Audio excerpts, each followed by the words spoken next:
A Semana Mundial do Meio Ambiente traz para o debate os desafios ainda enfrentados pelas cidades da nossa macro-região. São planos e legislações não cumpridos e falta de conscientização. Conhecida como polo calçadista, a cidade de Franca ainda não tem dado um bom exemplo quando o assunto é o descarte correto do couro e cortume. Por dia, as empresas do município geram aproximadamente 200 toneladas de resíduos industriais. Esse material deveria ser descartado no aterro sanitário, mas é facilmente encontrado em terrenos e áreas de transbordo espalhadas pela cidade. Esse produto tem uma característica altamente poluente, são muitos produtos agregados ao couro e aos outros produtos que vão para fabricar o calçado. E esse descarte inadequado, o adequado já é complicado, né? Imagina o inadequado, polui solo, polui a água. A presidente da Comissão de Meio Ambiente da OAB de Franca ainda aponta que a solução para o problema se resume a duas palavras: conscientização e fiscalização. O governo tem a sua parcela de responsabilidade, o produtor, o consumidor também, né? Então, é possível congregar tudo isso pela conscientização. Em Araraquara, duas questões têm causado preocupação. Uma delas é o assoreamento da principal represa que abastece a cidade. A Ribeirão das Cruzes é a responsável por 25% da água que chega até as residências. Mas este volume de abastecimento está diminuindo a cada ano, principalmente pelo crescimento desordenado do município. Diversos loteamentos, condomínios foram ocupando as áreas vazias na região norte da cidade, que a gente chama, provocando impactos ambientais de toda a natureza. Vem muita terra, vem muita areia das nascentes que são acima da represa, e isso está fazendo com que a represa perca volume de água. E Araraquara, que sempre foi considerada, né, uma cidade sem problemas de água, pode daqui a alguns anos ter um problema mais sério. Araraquara produz 450 toneladas de restos de construção civil por dia. Boa parte disso é descartada irregularmente em terrenos e espaços públicos, mesmo com a presença de bolsões para os rejeitos. O lixo continua sendo um desafio até mesmo para o DAI, Departamento Autônomo de Água e Esgoto.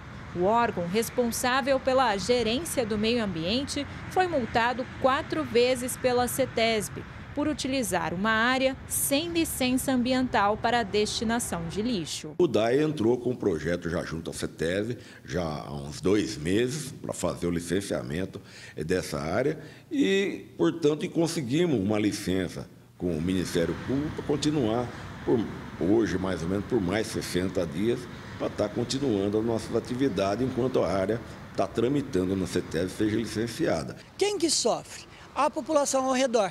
Porque além de jogar esse material que não era para ser jogado, às vezes se coloca fogo. Em São Carlos existem 6 ecopontos autorizados para o descarte do entulho, mas esses espaços estão sempre lotados. Com isso, terrenos do município acabam recebendo toneladas de lixo. Este engenheiro ambiental lembra que esta situação é um retrato da falta de fiscalização e, principalmente, da falta de aplicação dos planos e legislações que protegem o meio ambiente. Temos políticas nacionais, saneamento básico, resíduos sólidos, mobilidade urbana, temos drenagem urbana. Então, assim, diversas políticas a níveis federais que instruem como os municípios, assim, o que os municípios têm que fazer. Falta um pouco de fiscalização para que as políticas elas tenham mais força dentro do dia a dia do município. Aqui em Ribeirão, a situação não é diferente. Para se ter uma ideia, o plano diretor que viabiliza o crescimento ordenado do município está desatualizado há 4 anos. O documento chegou a ser discutido na gestão anterior, mas não houve consenso político para a aprovação, principalmente por causa do artigo 23, que garante a preservação do aquífero Guarani. A atual gestão já anunciou que, para não atrasar ainda mais a votação do plano diretor, vai retirar este artigo e incluí-lo na Lei de Uso e Ocupação do Solo, que só deve ser concluída no ano que vem.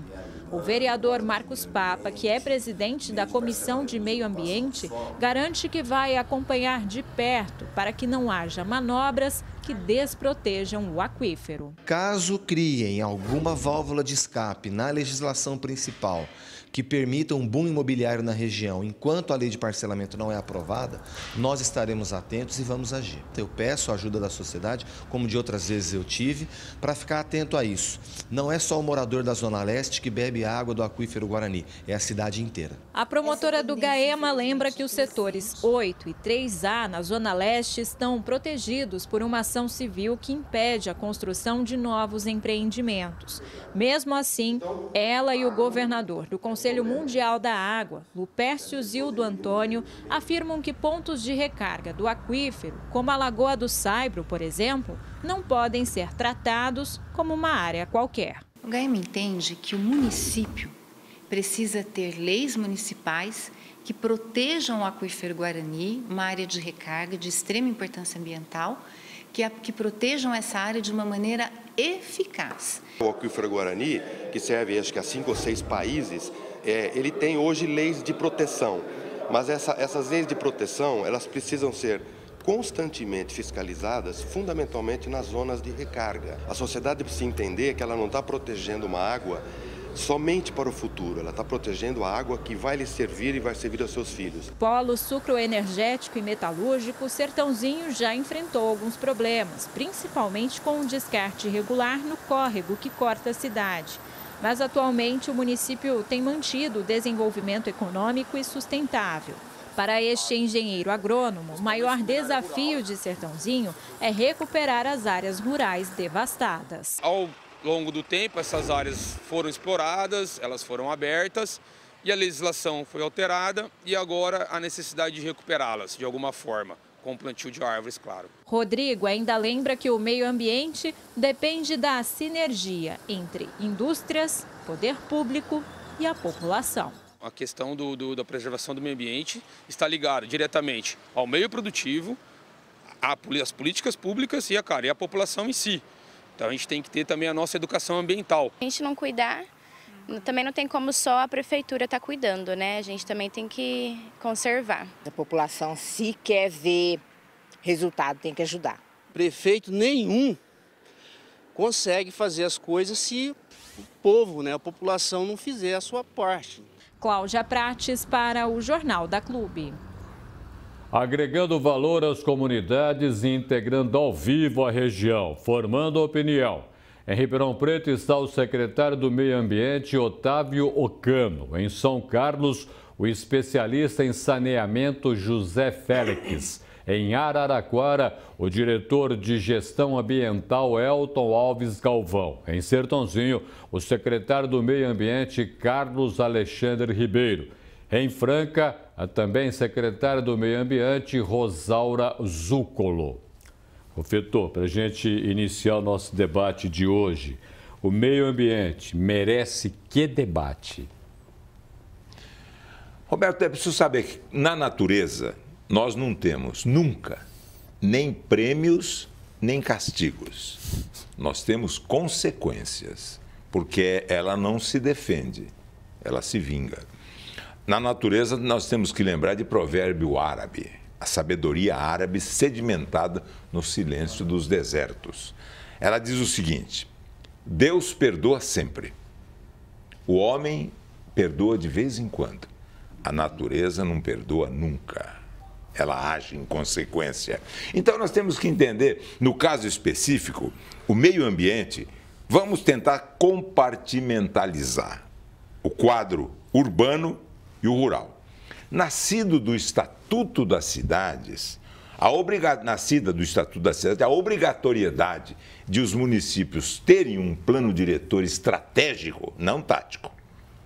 Tático são as peças que compõem o plano diretor, é fundamental para o município ter um controle sobre a expansão urbana. Como sem controle? Como é que é essa expansão sem controle? Loteamentos clandestinos, loteamentos irregulares, ao surgimento de favelas sem autorização do setor estatal. A cidade se expande sem o devido conhecimento do setor, do poder público. E acontece que o que é uma cidade? O cerne do urbanismo é um local do conflito entre os agentes do mercado imobiliário, portanto, a economia, com aqueles que representam, na verdade, a população, o cidadão que quer preservar a ecologia. Quem arbitra esse conflito é o poder público municipal que se baseia nas leis que compõem a peça do plano diretor, que, no caso das cidades, eles começaram a ser exigidos pelo Estatuto das Cidades. Agora, na zona rural, para diminuir a pressão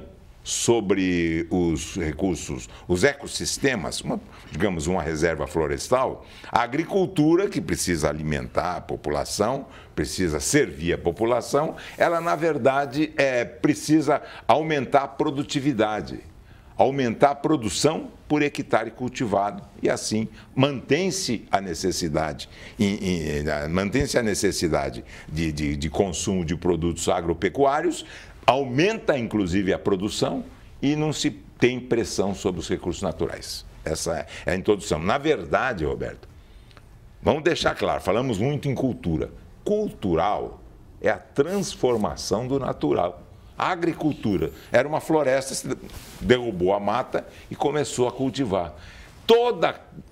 Queremos cultura, o nível de cultura. Bom, você quer mudar o natural, você quer mudar natural conforme a natureza.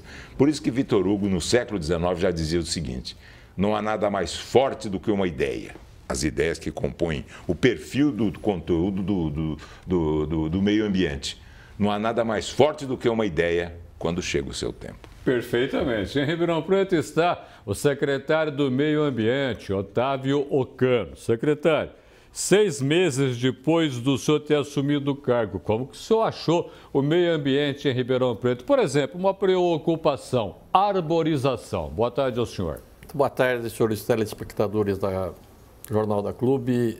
A questão da arborização em Ribeirão Preto, nós temos trabalhado, para você ter uma ideia, só nesse primeiro semestre, nós plantamos, através de termos de compromisso, cumprimento de termos de compromisso, mais de 30 mil árvores nesse início de ano. E até o final do ano, nós daremos início ao plantio em uma área de 43 hectares, que é a Reserva Ecológica do Guarani, exatamente na Zona Leste, que é a área de recarga do aquífero. Tá?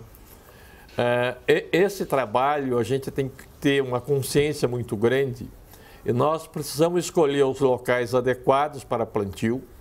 E em Ribeirão Preto a gente tem um problema muito diferente nas regiões da cidade. A Zona Sul é muito bem arborizada. A Zona Norte a gente enfrenta algumas dificuldades, porque quando a gente faz um plantio, ou mesmo um privado faz um plantio, ele tem esse plantio destruído porque a população alega que pode ser um esconderijo para marginais, locais de tráfico de droga e outras coisas.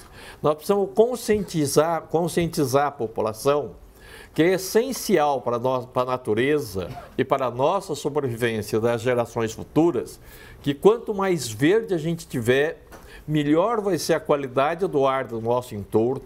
Nós vamos ter um regime de chuvas mais adequado. Se a gente voltar na nossa infância, professor, o senhor lembra que nós tínhamos aquelas chamadas que hibernava a chuva em novembro, dezembro, janeiro, que hoje não ocorre mais. Por quê? Porque houve um desmatamento desenfreado em todos os setores, né? Então, em Ribeirão Preto, a gente tem trabalhado com isso. Para a população, a gente anda pela cidade, a gente vê que nas calçadas, a população não quer ter árvores e a Secretaria do Meio Ambiente, nós doamos muda para a população fazer esse plantio, certo? Então, nós precisamos ampliar o verde na cidade. Se todo cidadão tiver em frente à sua casa uma árvore, pelo menos, nós já melhoramos a arborização de Ribeirão Preto. Eu vou agora até São Carlos, especialista em saneamento, José Félix. Para a gente entender, o saneamento, que o senhor entende muito bem, deve ser colocado de que maneira como aliado ao meio ambiente e aliado à população? Boa tarde.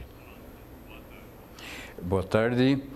O saneamento, na prática, ele leva todo o rejeito ao tratamento correto. Infelizmente, há uma grande defasagem entre o investimento e a gerência de tudo isso e o principal, a cultura de população ao usar o saneamento.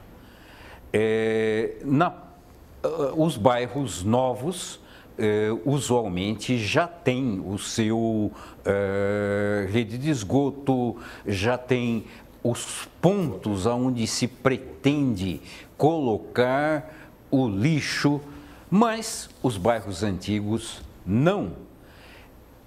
E o pior, nos bairros antigos há uma perda muito grande das coisas que se pode fazer em prol do ambiente. Não há um reuso de materiais, há um reuso em excesso de plásticos e coisas não biodegradáveis. Para se pensar, plástico pode demorar 450 anos poluindo. Já não há saneamento, se joga isso em qualquer lugar. Interessante também que há um saneamento que é subjacente. Hoje nós temos um poluidor tremendo que são as embalagens que se usa na indústria, no dia a dia, ou até aquele copinho que nós descartamos logo em seguida. Muito bem, agradeço as suas explicações. Daqui a pouco a gente volta a conversar sobre os cuidados que devemos ter com o meio ambiente, que eu vou agora até Araraquara. Diretor de Gestão Ambiental, Elton Alves Galvão. Elton, como gestor ambiental, entrando numa cidade, o que chama a atenção de você para imaginar que essa cidade cuida bem do seu meio ambiente e do entorno dela? Quais são as coisas mais importantes que você vê? Boa tarde. Boa tarde a todos que estão nos assistindo. Acho que é importante a gente olhar para o entorno e ver como que, de fato, a população ela trata a cidade, né? Se é uma cidade que está limpa, que não joga entulho, que não tem, que trata dos seus córregos, não joga esgoto, que mantém uma arborização sadia, uma arborização que cumpre com a função que a arborização deve ter, são indicadores, né? Uma cidade que não polui o ar, são indicadores que vão mostrar que a cidade ela está tendo uma gestão adequada do meio ambiente, tanto do ponto de vista do poder público, quanto da própria consciência da população que mora na cidade, que mora no entorno dessas áreas.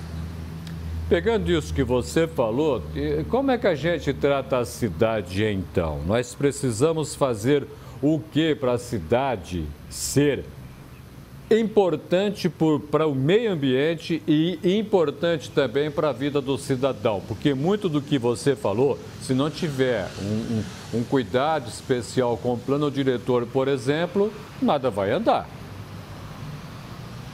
Acho que é importante a gente lembrar, né, que a cidade, ela também está inserida nesse conceito do meio ambiente, né?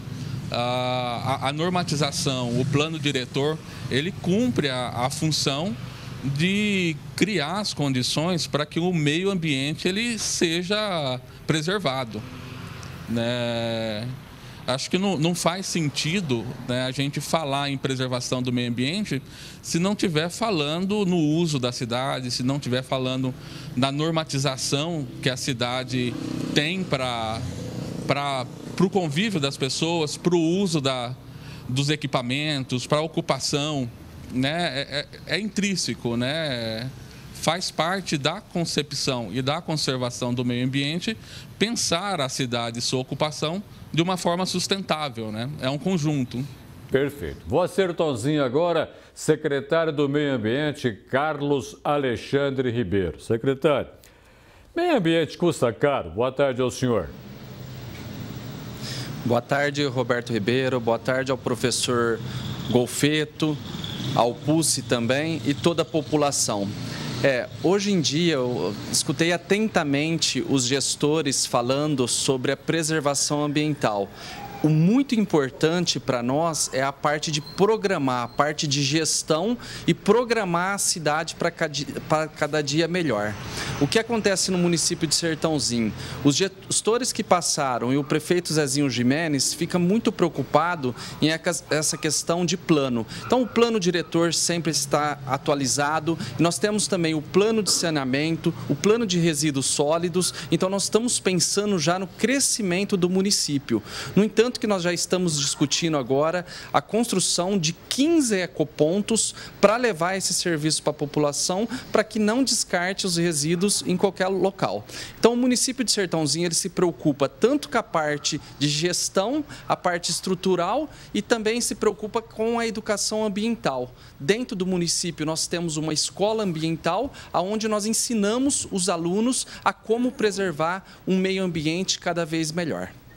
Eu vou até Franca, secretária do Meio Ambiente, Rosaura Zucoloto. Rosaura, probleminha sério aí em Franca, não sei como que vocês estão trabalhando para solucionar e não deixar nada lá para frente no meio ambiente. Eu estou falando dos curtumes. Qual é a sua preocupação e qual é o trabalho desta administração para sanear este problema? Boa tarde a você. Boa tarde, obrigado pelo convite.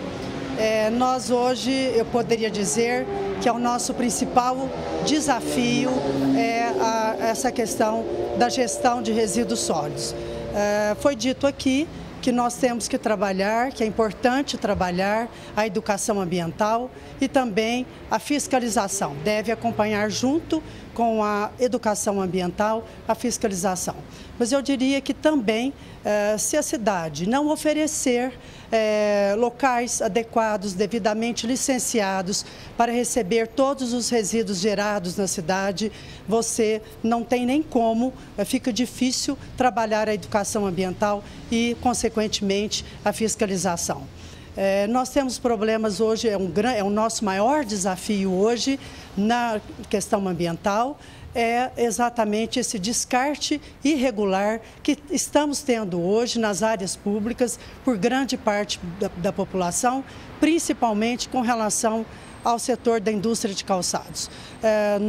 Nós fizemos um levantamento, nós temos mais de 30 áreas que hoje são chamadas de transbordo irregulares. Nós estamos tendo uma ação imediata de limpeza dessas áreas, mas infelizmente nós limpamos no período da manhã, quando voltamos no período da tarde, novos resíduos foram descartados. E principalmente, entre todos os resíduos que são descartados, nós temos os resíduos da indústria de calçados de Franca e também resíduos de entulho de construção civil.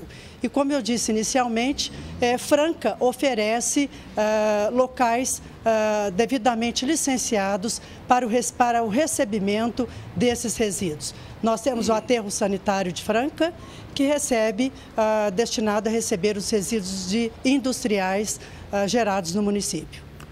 Golfeto, depois de tudo que nós ouvimos até agora, deixa eu fazer uma pergunta para que a gente consiga entender. Existe solução para a convivência entre humanos e natureza? Ou a natureza vai ganhar da gente?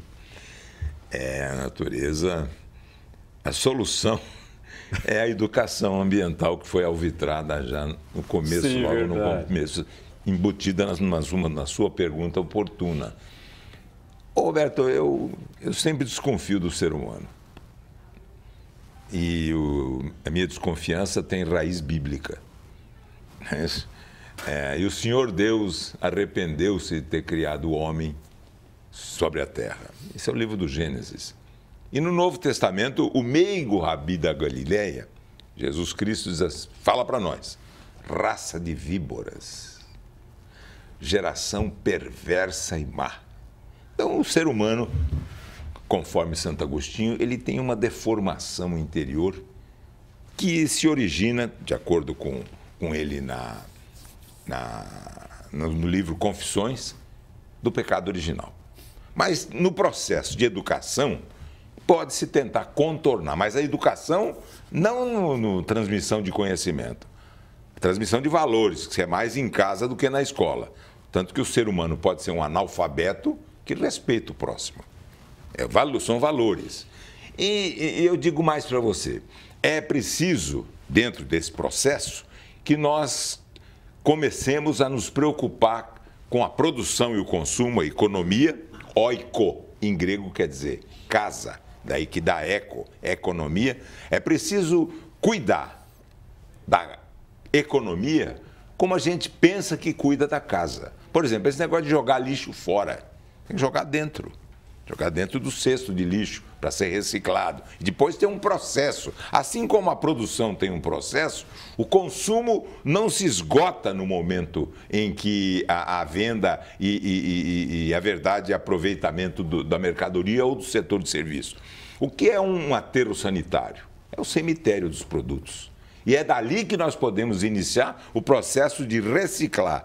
Entra no ciclo econômico de novo. Então, produção e consumo. A produção, lembrar que é possível criar peixe em cativeiro, não apenas para pescar, para se alimentar e diminuir com isso os saques sobre os recursos naturais, nos rios, nos mares. E produzir em cativeiro, como a humanidade produz secularmente os bovinos, os suínos, os caprinos. Mas também o consumo tem que ser policiado, porque nós deixamos para as outras gerações passivo econômico, passivo financeiro. Nossa geração, Roberto, também recebeu um passivo financeiro, que outro dia eu vi, ainda não tinha nascido, o presidente da República contraiu uma dívida com instituições internacionais que estava exatamente no ano de 2016. 75 anos depois. Isso nós deixamos um passivo financeiro, um passivo econômico, mas o pior que nós vamos deixar é o passivo ambiental, porque esse penalizará as futuras gerações sem remissão e sem perdão. Esse é o dado. Em Ribeirão Preto está o secretário do Meio Ambiente, Otávio Ocano. Secretário, sua pasta tem verba suficiente para tocar projetos de recuperação? Por exemplo, de mata ciliar, que está aqui, a gente não tem mais absolutamente nada.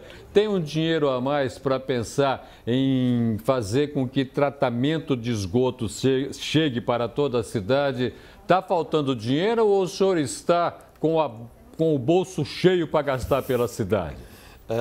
Doutor Roberto Ribeiro, professor Golfito, seria ótimo que a gente tivesse dinheiro para fazer essas coisas, não? Porque, veja bem, o primeiro ano de gestão de qualquer entidade, seja ela estadual, federal, municipal, a gente já entra com um orçamento que não foi feito pela gente, certo? Você não tem os destinos adequados dos recursos, né? E na situação com que o prefeito Nogueira assumiu Ribeirão Preto, vocês dois sabem muito bem disso, a situação nossa é trágica. O que nós temos feito? Nós estamos desenvolvendo, junto na secretaria, porque nem isso existia praticamente, um projeto de recuperação de mata ciliar, que nós vamos buscar parcerias para que a gente possa executar e preservar os nossos cursos d'água. Porque a hora que eu tenho a mata ciliar, eu tenho menos assoreamento de córregos, né? Eu tenho uma condição melhor, menos poluentes. E na questão de tratamento de esgoto, como existe existe uma concessão para uma empresa, ela está fazendo, e hoje, eu acredito que até o final dessa gestão, nós teremos o Ribeirão Preto com 100% de esgoto tratado, 100% de esgoto coletado e 100% tratado, o que é mais importante. Naquelas áreas previstas de expansão urbana, você já vai ter infraestrutura de saneamento para que você não tenha o lançamento de corpos d'água. Isso que todo mundo defende de plano diretor é excelente, só que dentro do plano diretor você tem as linhas macros e dentro das leis específicas, do planejamento de cada setor, você faz o seu trabalho, perfeito? Perfeito.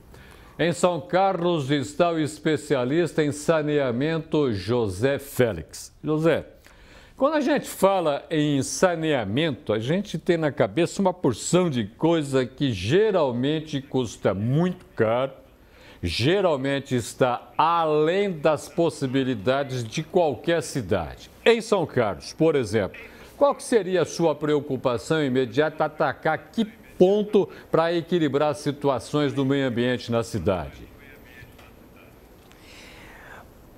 A primeira das coisas é entender que não são somente as grandes estruturas que podem fazer o saneamento. As pequenas. Imaginem que cada condomínio tenha lá o seu incentivo para tratar a sua água servida, para tratar o seu lixo e, quando entregar um mínimo para ser conduzido para as redes públicas gerais. Isso exige capacidade de participação, de gerar a participação pelo poder público e incentivo para a divisão do investimento com a iniciativa privada. O mesmo acontece com as indústrias, muita coisa pode acontecer com comunidades. Imagine você ter aí um quarteirão que resolva juntar tudo aquilo que ele tem e tratar. Facilita muito a vida, mas vai ser necessário uma cooperativa, não só dos moradores, como também das atividades comerciais ou industriais que ali existirem. Também é necessário pensar que o primeiro investimento é na cabeça de cada um, é em todas as pessoas para que elas estejam constantemente protegendo o investimento, colocando da forma correta o que sobra para a natureza.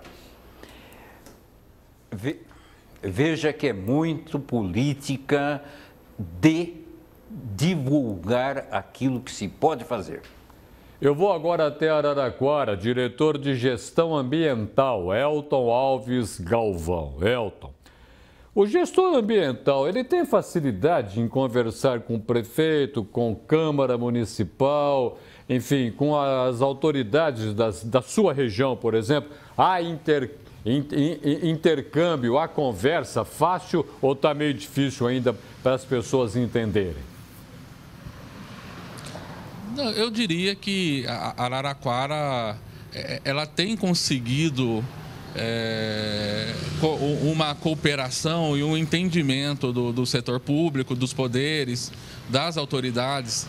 A Câmara Municipal ela tem contribuído bastante com o entendimento das demandas, de entender que a gente tem dificuldades e que elas precisam ser superadas, né?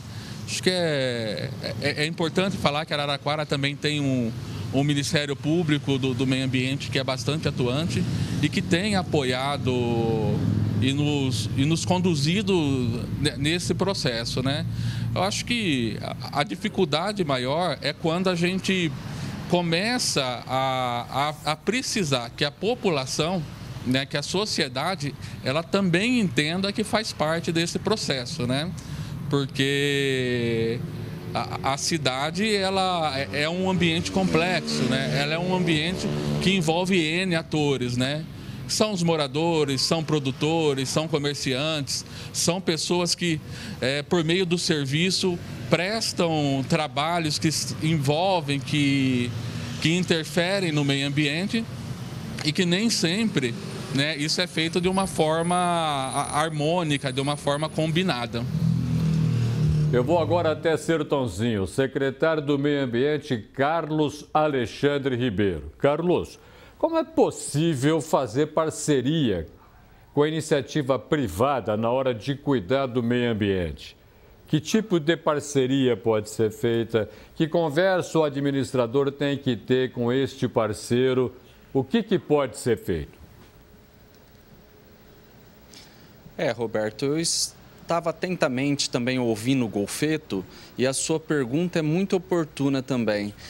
É muito importante o crescimento, a produção com a sustentabilidade. O município de Sertãozinho, para dar essa ferramenta para o empresário, para o empreendedor, ele criou o selo verde, aonde essas empresas elas têm 10 diretivas, como tratar do seu esgoto, os efluentes, cuidar dos seus resíduos, 10 diretivas. Ele alcançando 70 pontos, ele recebe um selo ambiental, o selo verde. E esse selo verde, ele oferece isso para até a exportação. Então, muitas indústrias, muitas empresas conseguem fazer uma exportação cuidando bem do meio ambiente e conseguem vender mais os seus produtos. Então, o caminho é esse, a parceria entre o poder público e a iniciativa privada. Também o município, ele também tem que legislar. A Câmara nossa municipal, ela também faz muito leis voltada ao meio ambiente. Então, nós temos a legislação que é onde a população é obrigada a plantar uma árvore por residência ou lote. Nós temos já um mapeamento do município de Sertãozinho inteiro, onde estão as principais nascentes, que nós vamos recuperar essas 51 nascentes em parceria com o poder privado. Eu vou a Franca agora. Secretária do Meio Ambiente, Rosaura Zúcolo. Rosaura, o Gilson, o prefeito de Franca, ele tem todas as características do liberalismo econômico, da liberdade para você ter uma economia desenvolvida. Nesse liberalismo, vou retomar aquilo que eu estava falando com o Sertãozinho, tem espaço para que você, na sua pasta, converse com o empresário para ele participar também da recuperação ou da ajuda ao meio ambiente? Sim, evidentemente que o prefeito ele tem participado efetivamente conosco nessa questão da gestão ambiental e exigindo a melhoria a cada dia, principalmente na destinação dos resíduos sólidos em Franca. Já foi dito aqui, a quantidade de resíduos gerados pelo setor industrial é muito grande e nós temos que realmente falar a mesma linguagem, né? E é assim que o prefeito tem nos solicitado. Nós temos feito já contatos com o setor industrial, que estão também buscando esse selo na questão do resíduo gerado pela indústria e estamos trabalhando em conjunto. Não tem como ser diferente, né? A redução da quantidade de resíduos a ser descartada no aterro é muito importante e é por aí que nós estamos trabalhando. Como já foi dito, o aterro ele recebe esse resíduo e depois, no futuro, nós vamos ter um passivo ambiental que pode nos trazer problemas para as futuras gerações. Então, nós temos trabalhado em conjunto, buscando, inclusive, este problema que estamos hoje com o descarte irregular de resíduos industriais em áreas públicas. Integraram a região na edição deste sábado do Jornal da Clube, em Ribeirão Preto, o secretário do Meio Ambiente, Otávio Ocano. Em São Carlos, o especialista em saneamento, José Félix. Em Araraquara, o diretor de gestão ambiental, Elton Alves Galvão. Em Sertãozinho, o secretário do Meio Ambiente, Carlos Alexandre Ribeiro. Em Franca, há também secretário do Meio Ambiente, Rosaura Zúcolo. E ao meu lado, Vicente Golfeto. Golfeto, depois de tudo que nós ouvimos, depois de tudo aquilo que a gente tomou conhecimento, de fazer a pergunta: a macro-região tem o que fazer com o meio ambiente? Roberto, ela já está fazendo. A matéria foi divulgada no Jornal da Clube, não me lembro se primeira ou segunda edição, e alguns municípios estão trabalhando em conjunto para produzir, ou já produziram, um aterro sanitário. 3, 4, 5 municípios. Eu vi a matéria e lembrei que isso aqui é integrar. O que quer dizer integrar? Tornar inteiro. tornar único. Arroz integral aqui não foi feito em partes ainda. Integralizar isso, é fechar o conjunto. E é isso. Integrar a região é a grande tarefa do poder público de cada um dos 34 municípios, quando nós falamos em micro-região. E quando nós falamos em macro-região, é a antiga região administrativa, a antiga 8ª região administrativa. Lembrando sempre que a imagem, a marca que uma região produz, às vezes é mais importante do que as mercadorias que essa região produz. É mais importante porque nós vivemos na época da imagem. Imagem é palavra da língua portuguesa que gera uma outra palavra na língua portuguesa, imaginação. Nós pomos em campo a criatividade mental e começamos a pensar coisa boa a respeito das imagens boas que nós, afinal de contas, acabamos construindo. Então, falou-se aqui da mata ciliar, eu lembrei da palavra.